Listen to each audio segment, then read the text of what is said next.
Much, ladies and gentlemen, and welcome to this particular session. For those of you who have never met this Chief Ninja, my name is Dr. Joshua Aura. I teach at RCM. Yeah, I teach at RCM many papers. Yeah, I teach financial reporting, advanced financial reporting, financial management, advanced financial management, business data analytics, and of course, most of you must have watched my videos where I'm covering some subjects like auditing and assurance, advanced auditing and assurance. I also run one of the most successful audit companies, audit firms in Nairobi at Westlands. If you go to Westlands at Haven's Court, it's called Haven Court, suite A3. You'll be able to get Aura and Co. Aura and Co has been in the business for some time, and we are now known in the market. Some of our clients are, for example, Kenya Medical Practitioners and the Dentist Board or Union, KMPDU. And some of these five-star hotels like in Mombasa, I mean, great place. And I look forward to you guys once you clear your CPA case, or those who are working, whenever you're looking for external auditors, or whenever you've got serious tax matters which need somebody to go to the tribunal on your behalf, always think about Aura and company. But we are here today to talk about financial reporting. Financial reporting and advanced financial reporting, there is no way, ladies and gentlemen, you'll be able to do very well in the industry if you are not good with standards. The first thing you need to do if you want to become a very good auditor, a very good financial reporter, a very good tax practitioner, you must start with those IFRSs, you must start with those IASs. It's in that regard that I would want us to revise a few questions which will be able to help us to understand these IFRSs, and I would want us to revise the questions that were done last semester, December 2024. December 2024, question number 1. And I'll brush through them very, very fast. Last semester's exam was the easiest exam that I've ever seen. This was a straightforward exam. Both theory questions were easy, and the quantitative questions were really, really easy. Really easy. All right, and I'll be able to demonstrate within 30 minutes. We should be able to clear the theory. So we are told here with reference to the International Financial Reporting, IFRS 9, which talks about financial instruments, recognition and measurement, explain the following ways of measuring financial assets that are investments in debt securities. Now, please, ladies and gentlemen, listen and listen to me very well. We have a standard called IFRS 9. IFRS 9, which is what here? Financial instruments. Now, as you'll be able to see, a financial instrument is a hedging tool. It is a tool that we use to hedge against what here? Risks. Against risks. And some of these particular instruments that we shall be using to hedge ourselves as a firm against risks will be, for example, bonds. So as RCM College, given that we are really now a big college, we need to start analyzing our risks. And when we realize, for example, that we have taken so much of bank loans, right? And we realize, hey, what if in this case here we are a listed company? Instead of relying on bank loans, why don't we issue bonds? Why don't we issue bonds? Please listen. Why don't we issue bonds? So if we issue bonds, which basically are contracts that we're giving to people out there, and then they give you money at a given return, all right? So they have given us like 5 million Kenya shillings at 14% per annum. At 14% per annum. So we are bonded to them for a number of what year? A number of years. Now, IFRS 9, given that this will be like not to like, but it will be a financial liability. We are required in this case here to do what here? We are required in this case here to be paying these people back. So the people who have given us, who have taken these bonds from us, who have given us money, they will be taking this as a financial asset. Remember, an asset is something that you own or you control. Something that you expect to get what here? Cash flows from in the future. And of course, the cost can be measured reliably. So anytime we talk of an asset, if it's a cow, if it's a vehicle, remember, the cost must be measured reliably. You must be owning it or controlling it, and you must be getting some cash flows. People are paying transport, you are getting cash flows. Otherwise, if it's a bus that is just parked somewhere, you are not able to get any cash flows out of it, then automatically that will not be an asset because it's not helping you. All right? So these particular bonds you have given out there, we are going to be paying the bond holders. So the bond holders will be able to treat these as what we call a financial asset. And if it's a financial asset, then it will be accounted for under IFRS 9. Now, please listen, my good students, listen and listen to me very well, because we employ people in our audit firms. Yeah. And the people that we employ, we have to interview them.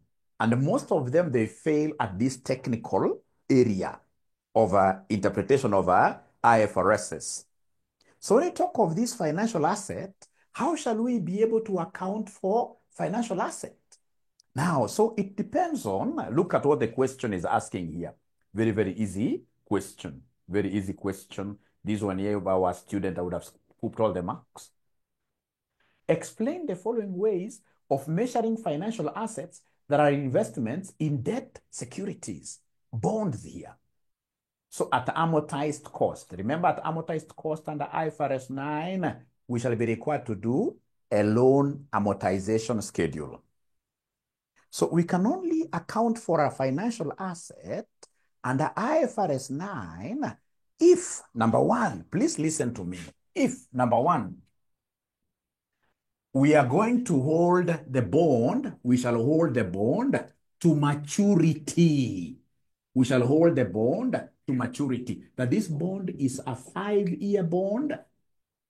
We, as the investors in the bond, we don't want to sell the bond in between. We are going to hold it to maturity. And when we hold it to maturity, what cash flows are we expecting? What cash flows are we expecting? The cash flows that we are expecting will be solely for payments of principal and interest. What we call the SPPI test. SPPI test. That we are going to have this bond to maturity. We are not going to sell it in between. So to maturity, we shall only be receiving interests in between, and then we get the principal being returned back. So the business case, we talk of business case. The business case here is to receive interest and what we call principal. If that then happens, we shall be able to account for this financial asset or financial liability under IFRS 9 using amortized cost, where we do a loan amortization. We amortize it to the very last cent when our loan will be paid back. If I read the answer, ladies and gentlemen, this is the answer here. We are told IFRS 9 ways to measure financial assets investments in debt securities at amortized cost. It is used when the company wants to hold the asset until maturity and only collect interest and the principal. The concept of solely for principal and the interest, SPPI test. Value is adjusted over time using interest method, not market price, because the asset is not available to be sold. Example, a company buys a 5-year government bond and plans to keep it to the end. It gets fixed interest every year. So at amortized cost, ladies and gentlemen, what are we saying in this case here in terms of valuation? We've been able to know very well that first of all, the bonds that you can use amortized cost are those bonds that shall be held to maturity. And the business case, the person in this case here was the bondholder will only be receiving the interest and what we call the principal.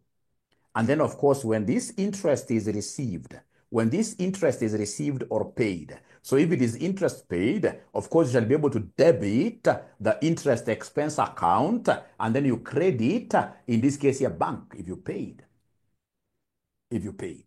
So first of all, ladies and gentlemen, are we in agreement regarding this amortized cost? Regarding this amortized cost, are we in agreement? I would want to know whether you are following the amortized cost, or would you want me to explain further?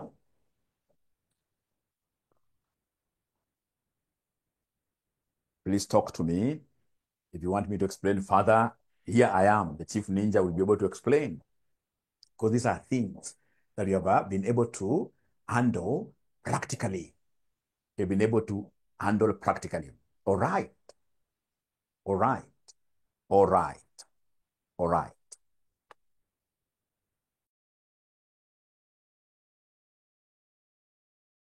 Just a moment, one more.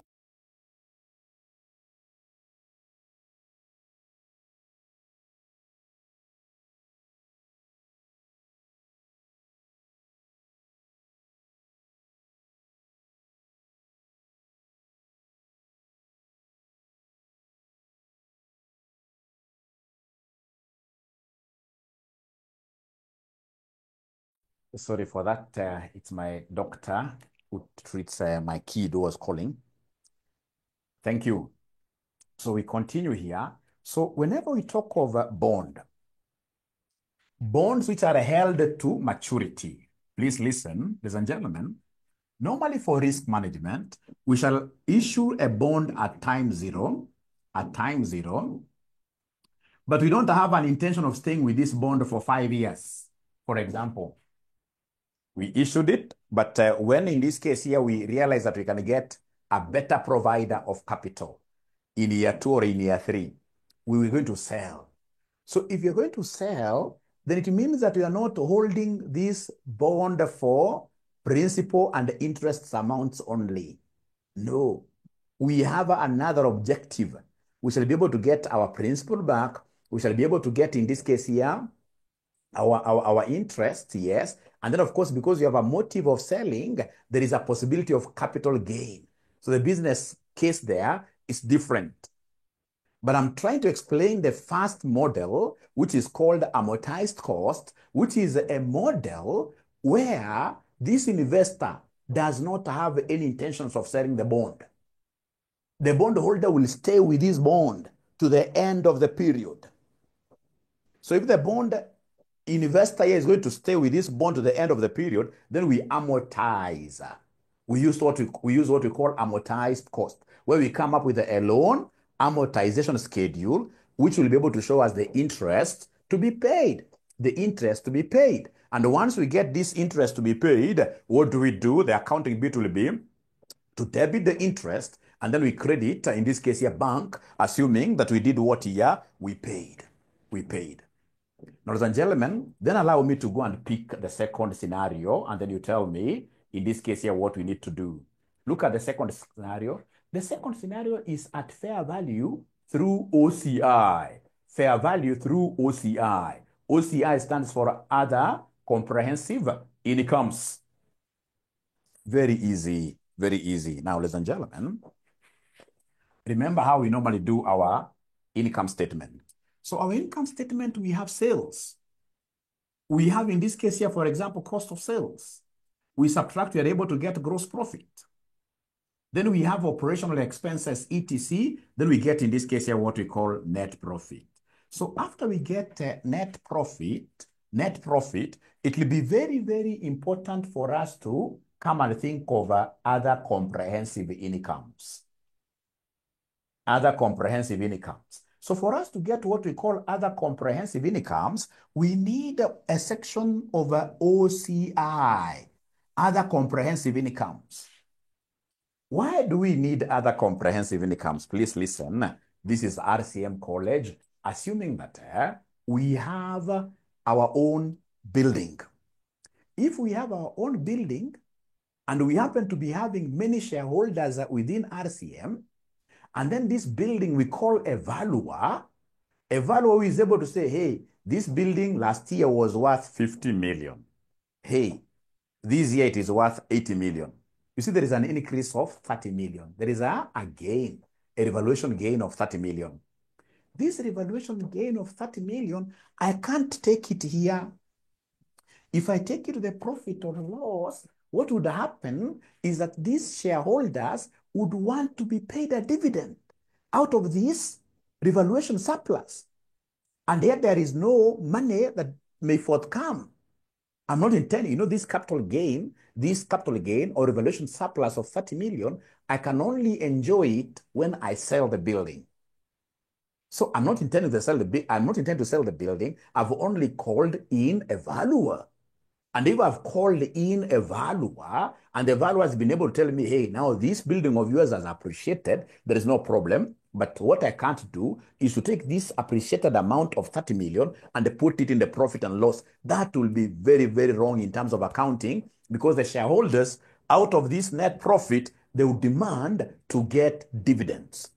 And that is why we say for these long-term assets, assets that you are holding on to without an intention of selling them in the near future, or you have tried in this case even to sell them, but you're not able to get a market easily, then their revaluation surpluses will go to what we call other comprehensive incomes. Other comprehensive incomes. So the same is applicable with these bonds. So whenever we talk of bonds, ladies and gentlemen, we must be able to appreciate this. Look at this. Fair value through OCI. It is used when the company plans to collect interest, but we are not so sure of, but might sell the asset before maturity. So of course the interest will go to the profit and loss account. The value changes will go to other comprehensive incomes. The value changes, the interest. Ladies and gentlemen, please listen and listen and listen and listen to me very well. I'm a bond holder. This bond holder, I'm not so sure that I will be able to have it till maturity. I may sell it anytime, but I'm not so certain that I'm going to sell it like this year.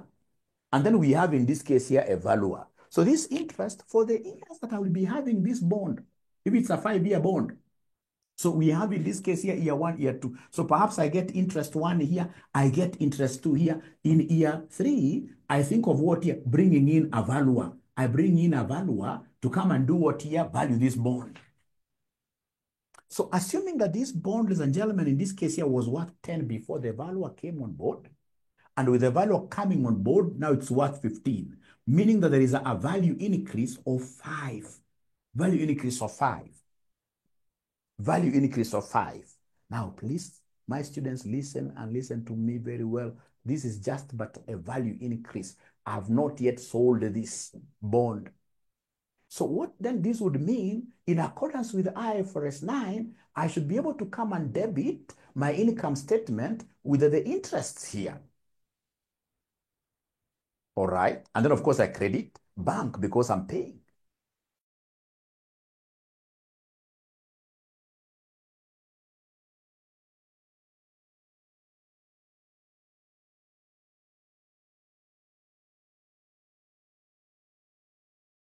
Incomes, OCI, which is a bit different from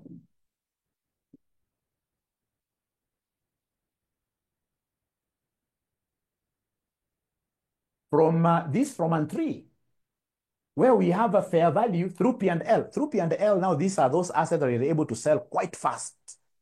Yeah. If I want to sell it today, I'll be able to sell it today. So at fair value through profit or loss, used when the company buys and sells quickly, to make a profit. You're buying and selling quickly to make a profit. All gains or losses go to profit or loss immediately. Go to profit or loss immediately. Ladies and gentlemen, please listen. I can see my internet has an issue, but are you guys able to hear Mwalimu? Are you guys able to hear Mwalimu very well? Are you guys able to hear Mwalimu very well? Are you guys able to hear Mwalimu very well? Ah, great, great, great. So the students who did this paper, were they able to give us that kind of an answer last semester? That for, it's all about the business case. It's all about the business case. For those bonds or debt instruments that are unable to sell quickly, if you are able to sell quickly, take everything to P&L. So we say even the fair value, it will be fair value through P&L, through P&L.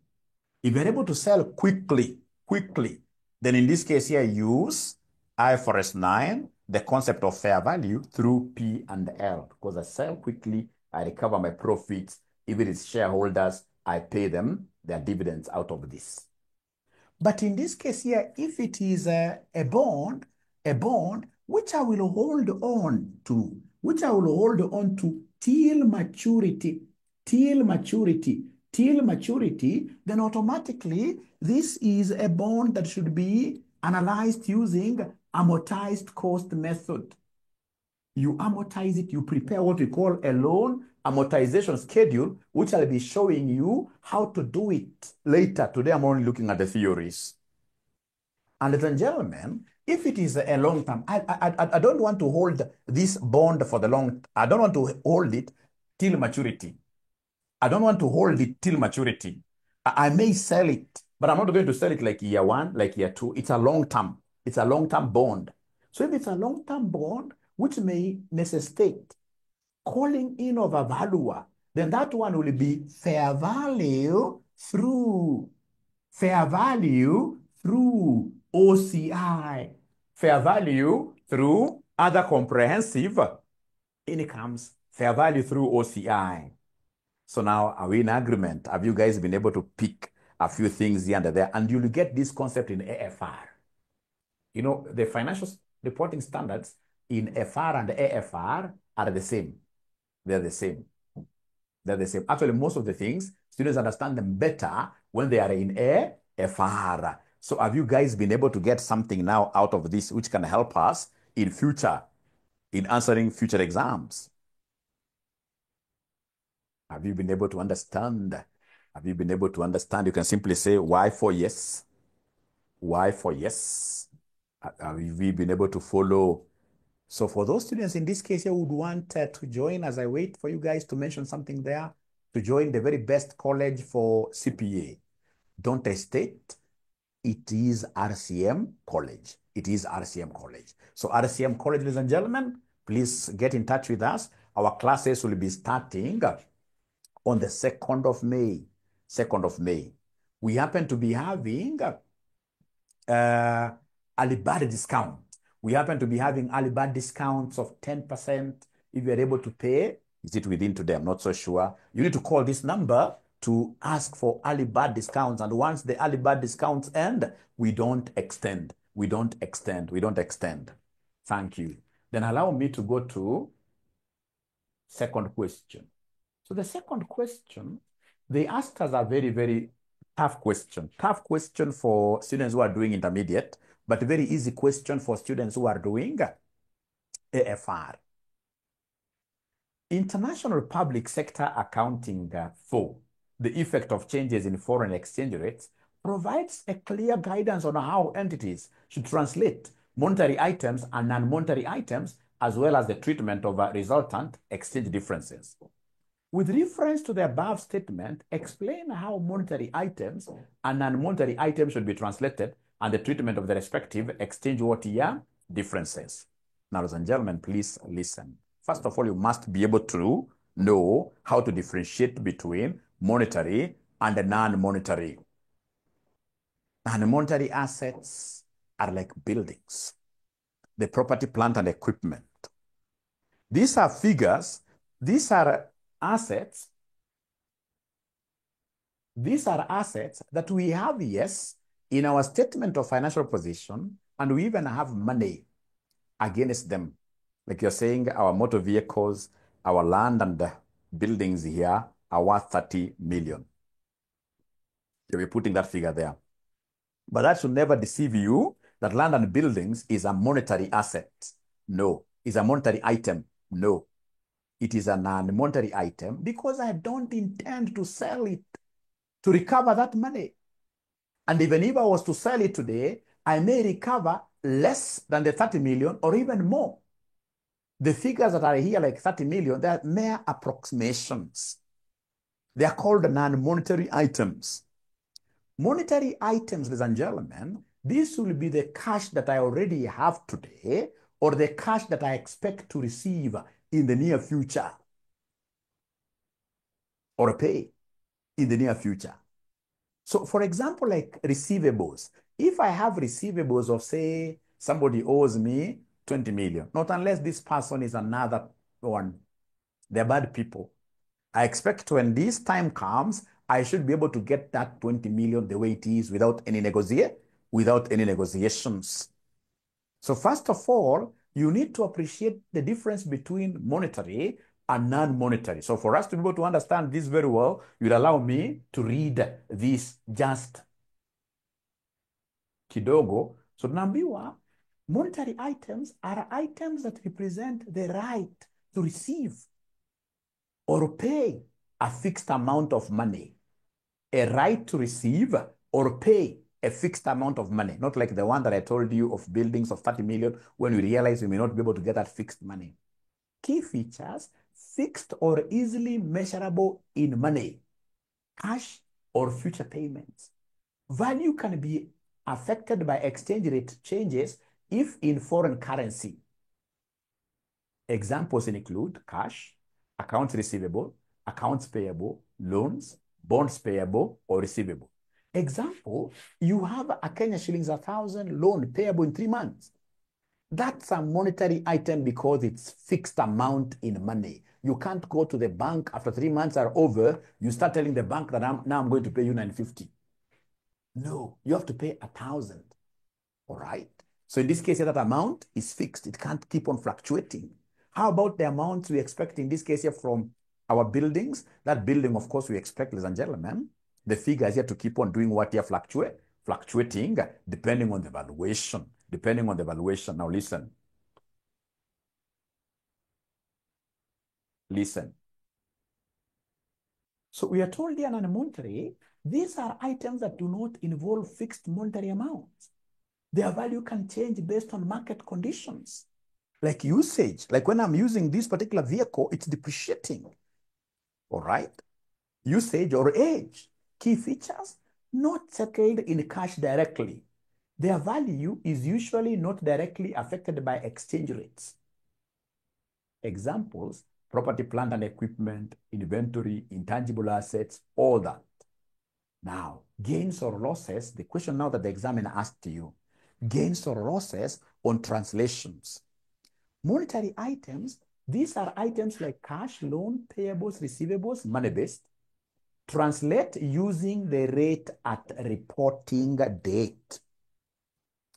During this translation of foreign branches, foreign subsidiary, all monetary items shall always be translated at the closing rate or the rate which exists at reporting date. Any exchange gain or loss will always go to the P&L.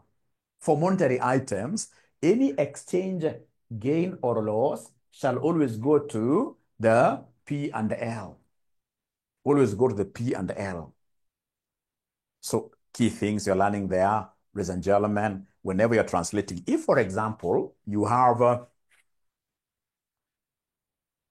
parent company, and then you have, in this case here, a subsidiary, which is based in Ethiopia, where they're making use of the birr. So here we have Kenya shilling because the parent is based in Kenya. There are those monetary items like receivables. So like receivable, maybe this could be 10 million. This could be like 30 million, all right? But you see, for consolidation, at the end of the day, you will need to translate this amount because it's in bills. You have to translate it. And you're saying that for us to translate this amount, we shall be using the reporting date, the end of the year rate. So you have what was reported in this year vis-a-vis what was reported at the end of last year. If there are any gains or losses, they shall fully be transferred to the P and the L, fully. So any monetary item, whenever it comes to translations for purposes of consolidations, whenever we have many rates, will be given like historical rate, will be given average rate, will be given what we call closing rate. Those monetary items, we shall always use closing rate or the rate at the reporting date.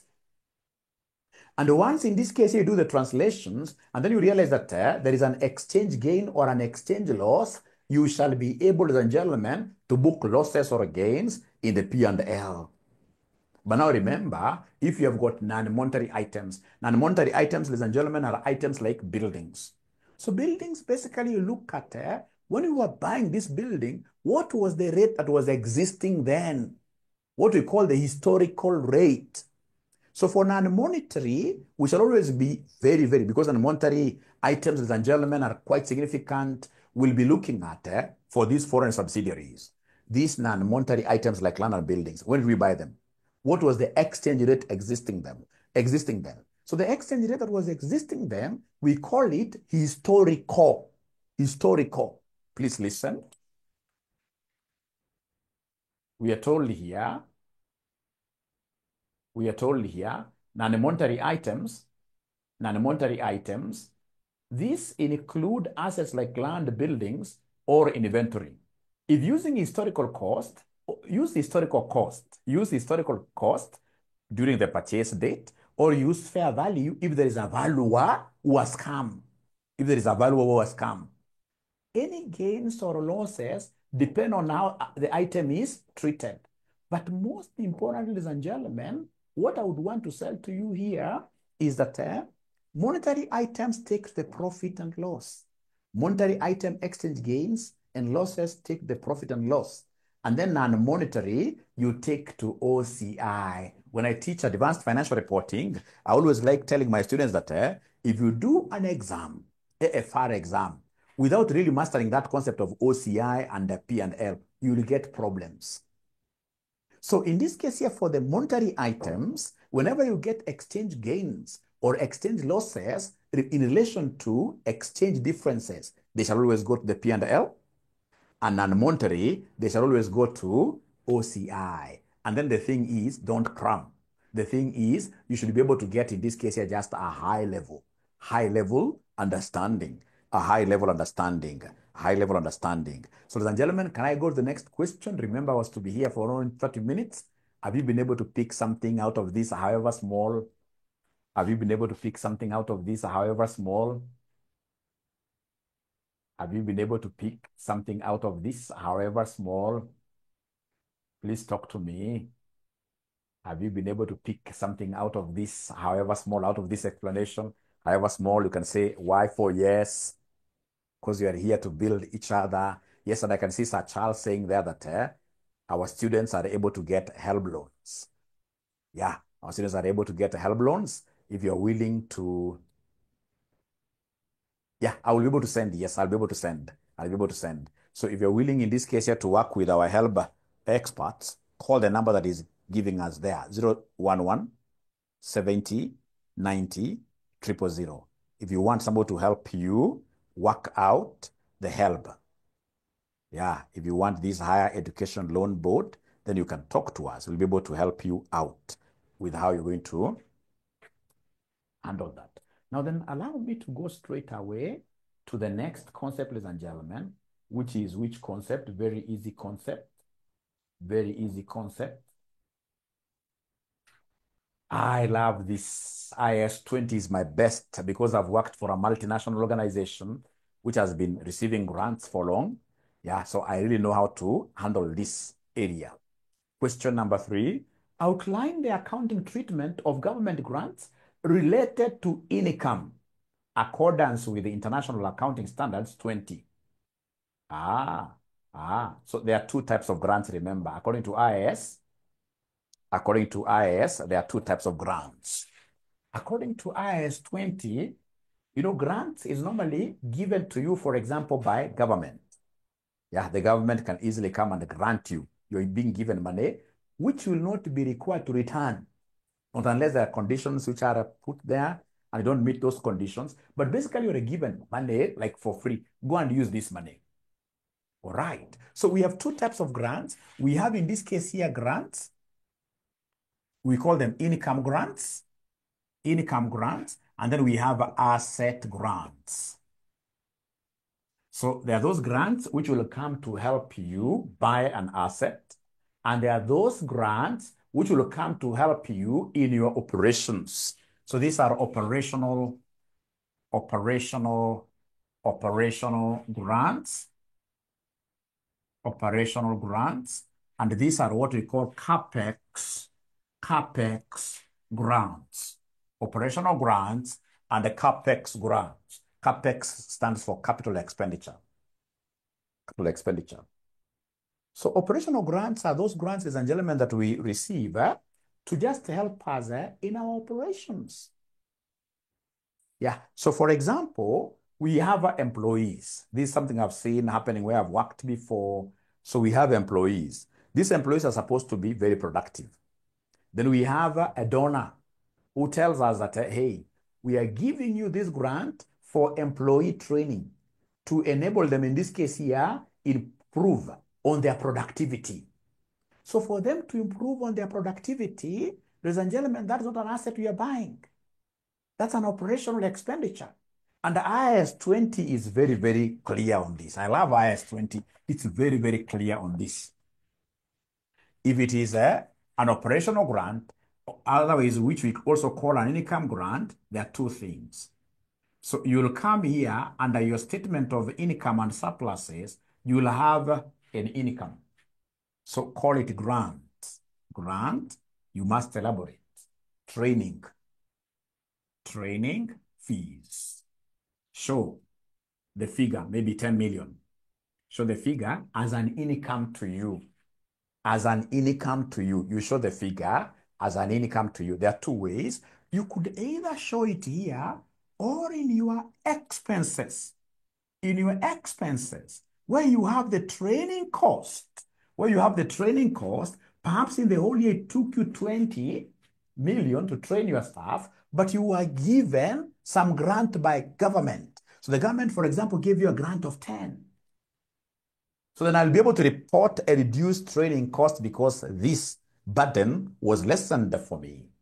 So there are two ways. Either you show it as a separate income here, or you go to the particular expense, here and deduct it. That is what we call IAS 20. And if you allow me, I'll be able to read here.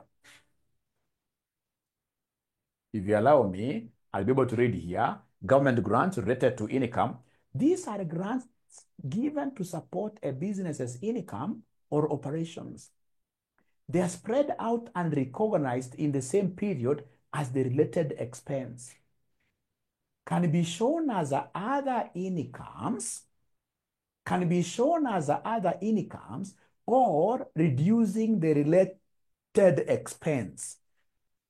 Can be shown as other incomes or reducing the related expense. Example, a training grant of Kenya shillings 100,000 is received. If training costs are Kenya shillings 100,000, the grant cancels out the expense or showed as an income. I love that. That in this period, we had a training expense over 100,000. But out of these 100,000, it is a benefactor. Somebody came and they gave us this money as a grant given to us. And they gave us exactly what we needed to cover the entire training. So then we should be able to come and say minus 100,000, all right, which cancels the whole.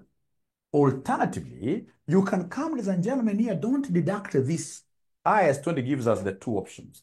Don't deduct that 100,000 there. Come and capture it here under incomes, under what we call other incomes. Just come and have what we call a grant, which in this case is training cost of 100,000. And simply because you have this training cost as an expense here, then when you deduct here, you're going to get a zero.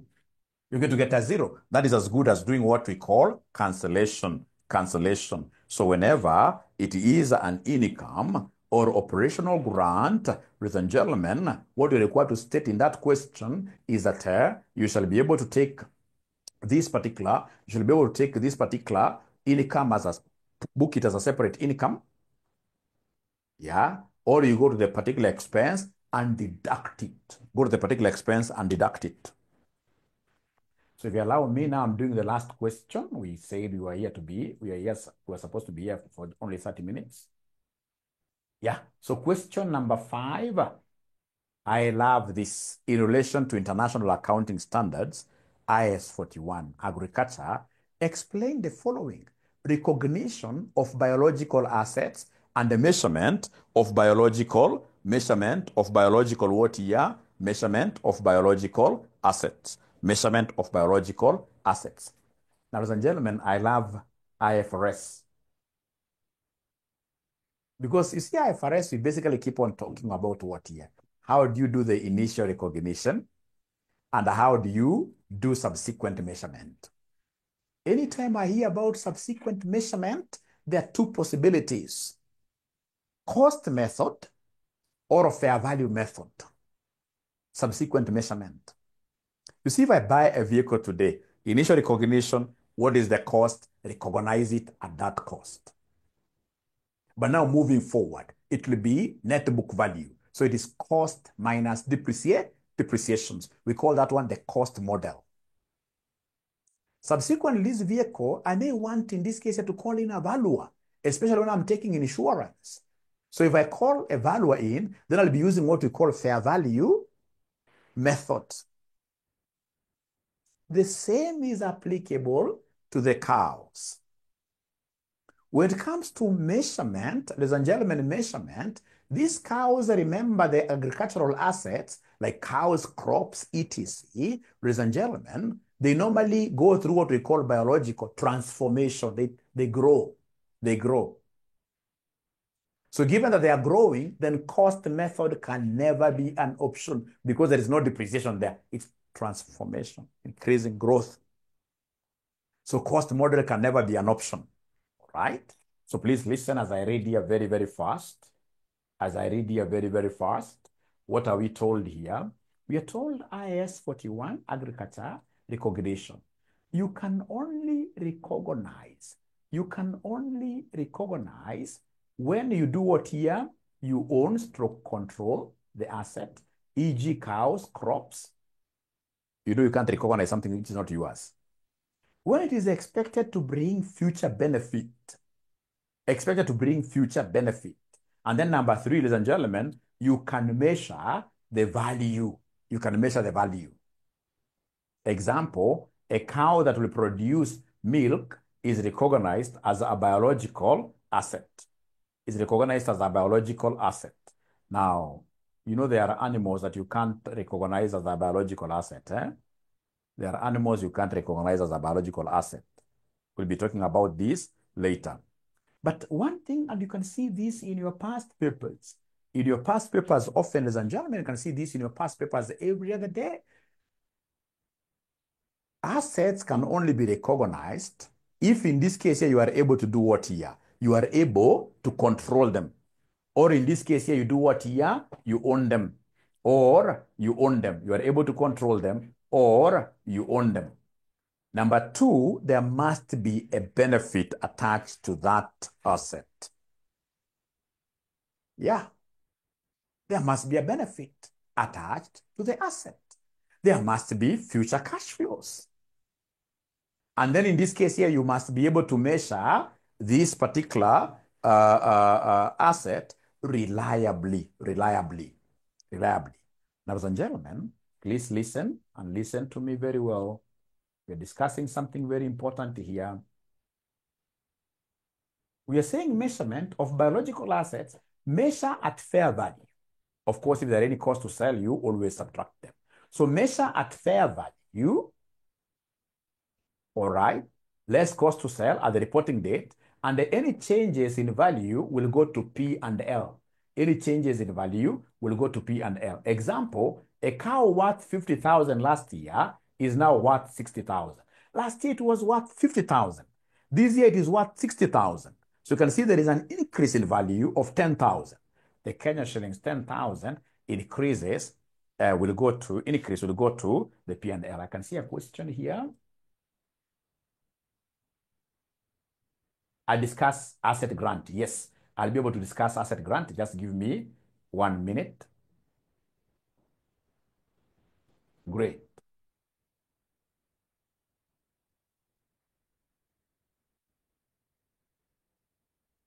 Yeah, please feel free to ask questions. Just give me 1 minute. I clear this question and then I go back to asset grant.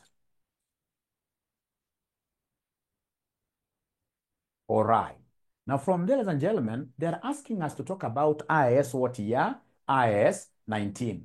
IAS 19. What do they want us to talk about IAS 19? Is there somebody who knows IAS 19? IAS 19 is amongst those easiest IASs. I love IAS 19 because it talks about the future. It talks about our future. Now, ladies and gentlemen, I don't know whether there is anybody who has ever seen. Do we have anybody who has ever seen the CBK towers? I have to look for this. CBK towers. CBK pension towers. CBK pension towers. Pension towers. So I'm looking at the photo.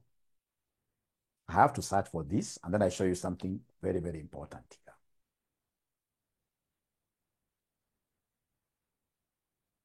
Yeah, great. Here I am.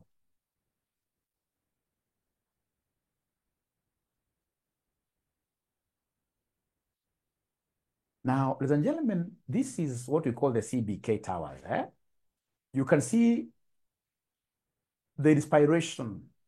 The architect who drew this, he drew something that is bending, yeah? And there are two twin towers. There are two twin towers, and these twin towers, ladies and gentlemen, look like this. They look like this.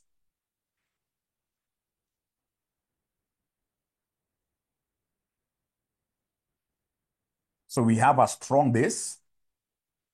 We have one tower bending like that, and then the other tower bends like that.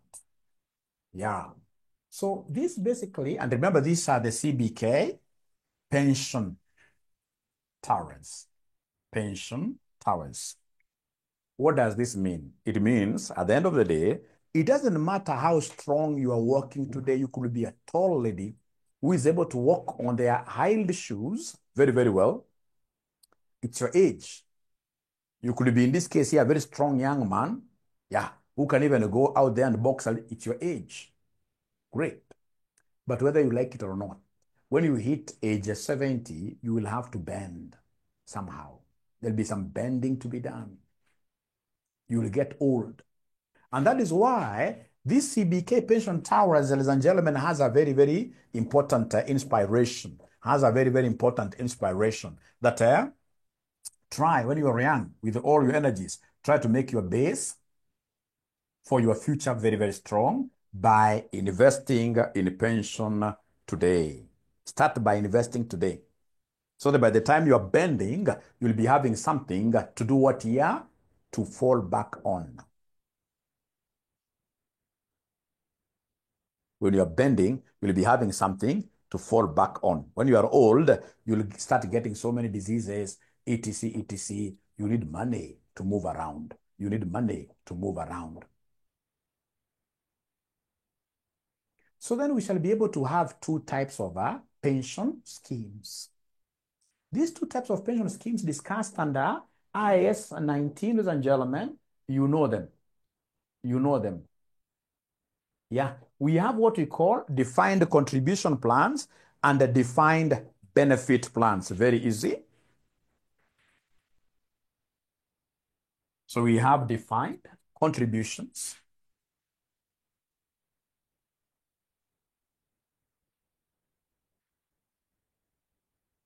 And then we have defined benefit plan.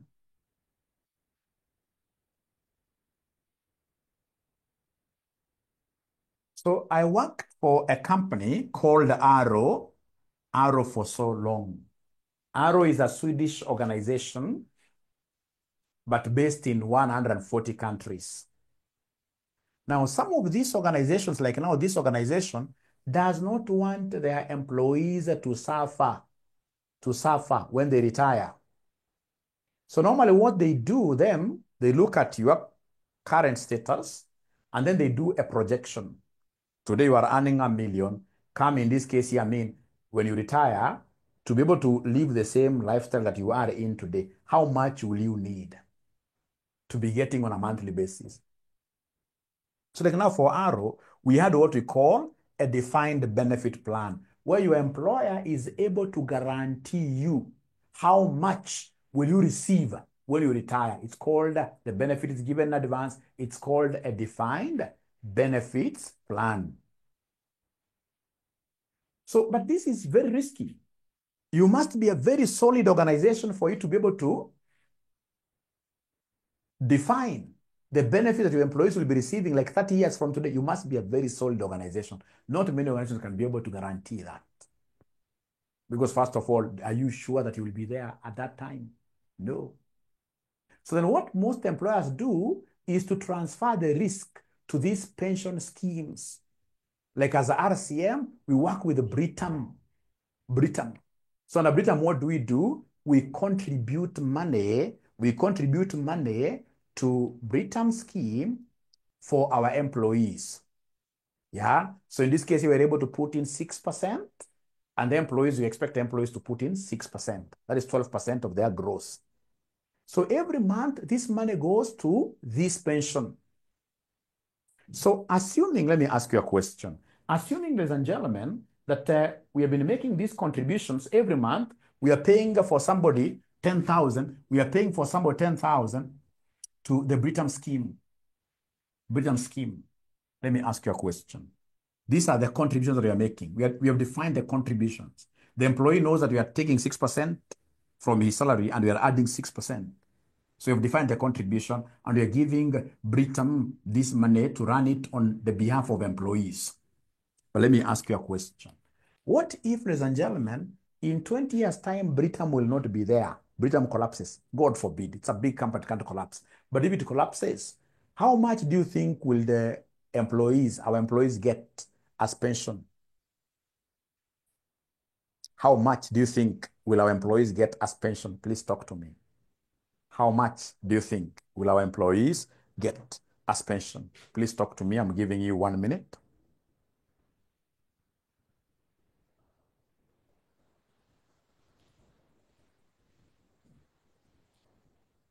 So we have been making contributions to this scheme and the things happen. Unfortunately, the scheme has collapsed. What do you think will happen? Please talk to me.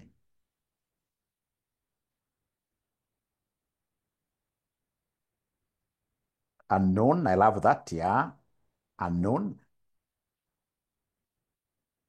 Mm-hmm.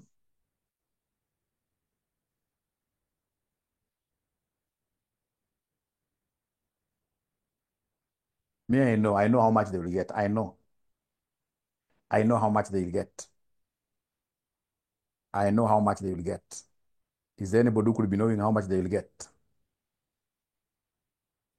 Any other person who could be knowing how much they'll get? You see, if Britam collapses, then these guys will get a zero.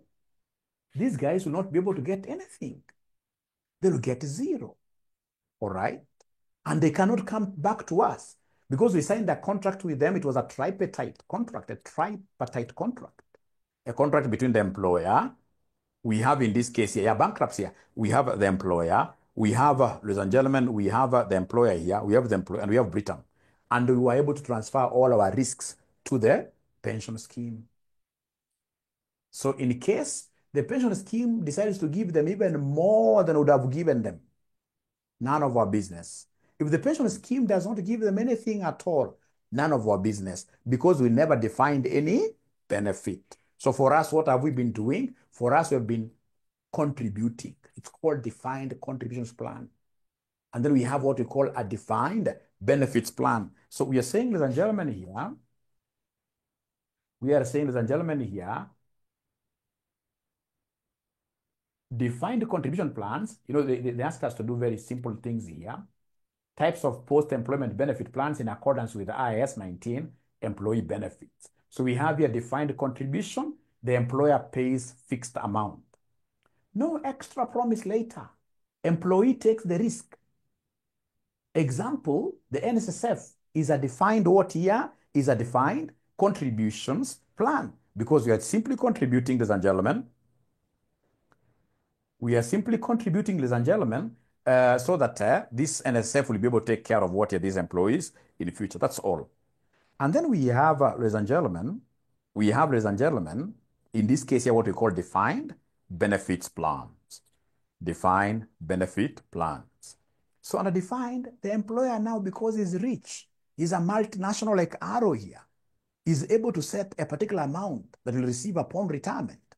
It's based on years worked and salary. The employer now bears the cost and what year? Bears the cost and the risk. Bears the cost and what year? Bears the cost and the risk. All right. So, ladies and gentlemen, that is the end of those questions that were done last semester by the FR students, the theory questions. I'll be doing these others later, the computational ones later.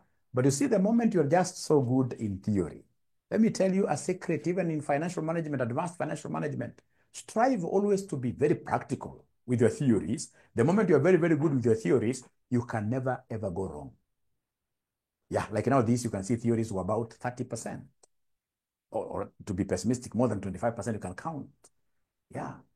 If you get 25, and then of course you need very little from the other section to be able to survive. You should never fail any CASNEB exam because the theories are normally lifesaver. All right, somebody had asked me a question here about these asset grants. Remember now, assets, ladies and gentlemen, you will receive this. You will receive this, of course, in the bank, for example, if the money has been given to you. Yeah, so they have given you money to buy an asset. So you'll be able to receive this in your bank. And then, of course, you will credit what we call deferred income. Deferred income. Why? Because remember, this asset is coming to stay with us for a longer period, more than 1 year. That's like how we do the depreciations. So as we utilize this, we shall be crediting our deferred incomes. Then remember, we have got what we call conditional grants, etc. But these are things we shall be looking at now in the future. Otherwise, it has been a pleasure hosting you this morning. I would want to take this opportunity to welcome all of you to RCM College. RCM College is your home, is your home, is your home. So if you need, in this case here, for example, to study with us using the HELB loans, yes, this we shall be able to ensure that you get them. Yeah. For those of you, of course, you know, who may want internships, etc., we always help here, especially through our audit firm, Aura and Co. Aura and Co. Although I prefer somebody who has already done this IFRSs. I prefer somebody who has already done the IFRSs. When you are at your advanced level, then we can talk about internship, not immediately. When you're down there, you'll become a liability to us. Otherwise, thank you so much. I'm looking forward to teaching you this semester. Don't forget our number. Don't forget our number. Our number is 0793 555 000. I hope you enjoyed the session. Thank you and bye.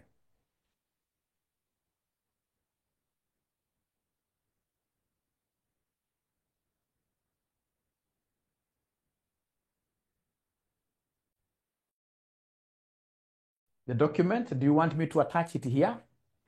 Do you want me to attach it here? Do you want me to attach it here? I can attach it here. I can attach it here. Very fast, yes. I can attach it here. Very fast.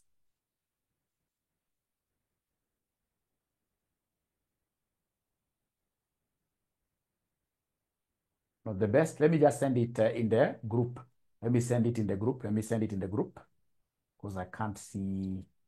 I have to download it. It will take time. Thank you so much. Let me just send it in the group. To WhatsApp, yes. All right. Okay. Asudi, let me just send it to the group. Let me send it to the group. Thank you.